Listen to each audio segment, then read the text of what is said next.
Hi යාළුවනේ ඉතින් ගොඩ දෙනෙක් අහලා තිබ්බා මේ මයිමේස් පැලයකට කොහොමද පොහොර දාගන්නේ? එයාගෙන් පොහොර දාපුවම පහුව දවසේ පැල මැරෙනවානේ කියලා. ඉතින් ඒකට විසඳුමක් විදිහට මම ඔයගොල්ලෝ අරන් ආවේ.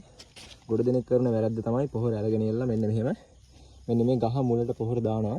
එතකොට තමයි පැල මැරෙන්න ගන්නෙ.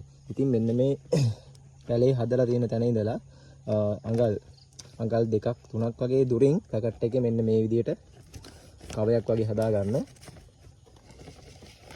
ඒකල්ලා මේ පොහොර දානකොට දාන්න ඕන මේ පැලයකට ග්‍රෑම් 10ක් දාන්න ඕන දවස් 14න් 14ට මේ කැට පොහොර දානකොට මෙන්න මේ විදිහට ඔයගොල්ලන්ට පුළුවන් මේ පැලයට වැටෙන්නේ නැතුව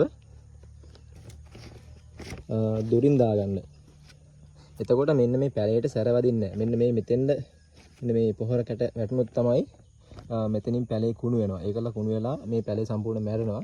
මේ විදිහට පොහොර දාලා අවුව තියෙන තැනක් නම් මේ පොහොර ඉක්මනට මේ විනාශ වෙන හන්ද මෙන්න මේ විදිහට මේ අර තියෙන වටේ පස් වලින් පොහොර ටික වහ ගන්න.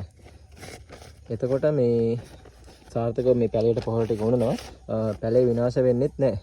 ඉතින් ඔයාලත් පොහොර දානකොටයි මේ විදිහට වලග ගාවට පොහොර දාන්න.